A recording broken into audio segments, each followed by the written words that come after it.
S'il y a bien une série que les fans de DC Comics attendaient depuis de nombreuses années, c'est bel et bien celle-là. Et oui, vous l'avez compris, Batman fait son grand retour en dessin animé dans une série sombre et ambitieuse qui se veut comme l'unique héritière du Batman animé de 92. Série qui a d'ailleurs au passage bercé plus de la moitié d'entre nous ici, j'imagine. Alors est-ce qu'après avoir réhabilité Harley Quinn dans une série pour adultes totalement déjantée, le Chevalier Noir va avoir le droit à un aussi bon traitement? C'est ce que je vous propose de découvrir aujourd'hui dans cette critique.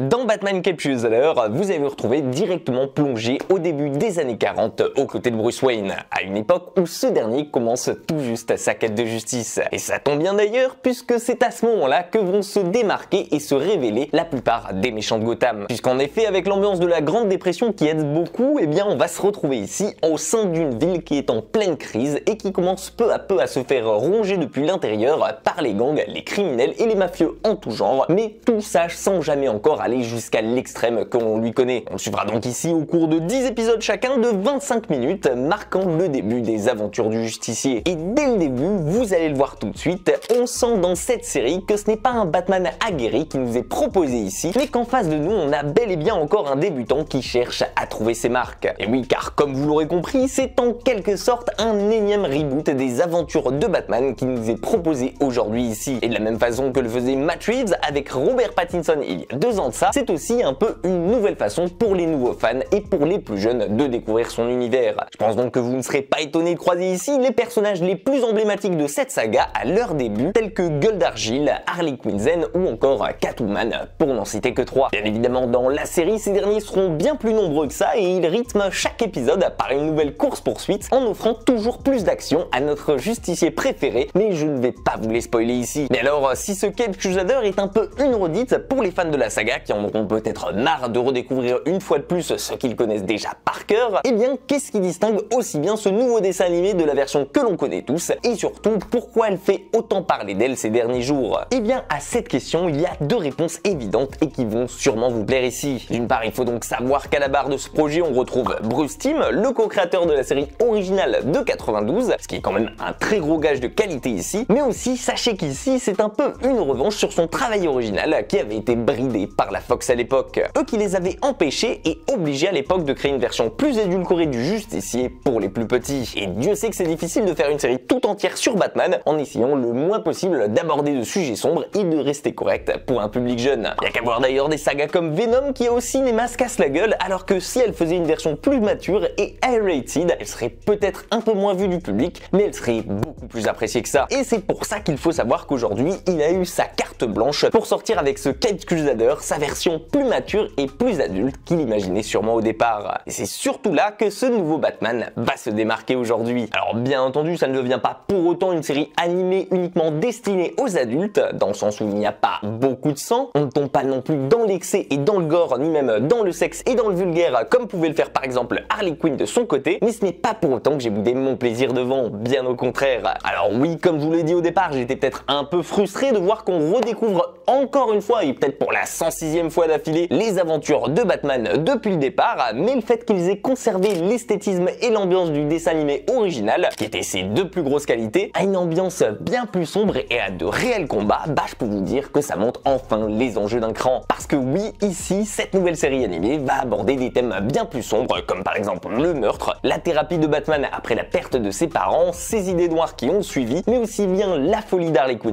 les trahisons, les têtes mises à prix avec de réelles morts de personnages en premier plan, et tout ça, bah ça permet à la série de ne pas stagner et surtout de ne pas nous donner l'impression que tout le monde à tout moment peut revenir et que n'importe quel personnage est immortel. Et ça, je dois dire que ça fait un bien fou ici, parce que de ce côté-là, j'en avais un peu ma claque de voir le côté je cours après les méchants, je les arrête et tout rentre dans l'ordre, sans qu'il y ait jamais aucune conséquence derrière. Personnellement, je trouvais que ça donnait un petit goût frustrant aux autres versions, parce que ça nous donnait l'impression que de toute façon, tout le monde allait toujours s'en sortir à l'avance. Ici, vous faites donc face à de vrais vrais enjeux avec de réelles conséquences derrière, que ce soit pour le personnage principal, mais pour nous aussi, et on a de fait jamais le temps pour s'ennuyer devant. Pour tout vous dire, j'ai clairement eu l'impression de découvrir ici la version définitive de ce que voulait Bruce Timm depuis le début. Et si je m'y suis autant attaché, je peux vous dire que c'est pas seulement pour son côté plus sombre et pour sa somptueuse animation, mais bel et bien pour les enjeux qui ont réellement un sens ici et pour les thèmes abordés qui sont mis en avant dans cette série. Je pense donc que c'est inutile de vous dire à quel point j'ai adoré parcourir les rues de Gotham encore une fois aujourd'hui. Pour la première fois devant un dessin animé, je dois vous avouer que j'avais un peu de tension et peur pour le héros, quel que soit le méchant qui lui faisait face, même quand il ne s'agissait que de policiers corrompus, parce qu'on sent qu'à tout moment, ça pourrait être sa dernière heure à lui aussi. Et ça prouve à mes yeux que ce nouveau Batman en animé, c'est un pari ambitieux qui est clairement réussi. Et si j'avais peut-être une idée en particulier que j'aimerais voir un peu plus explorée et améliorée dans les prochains épisodes et les prochaines saisons,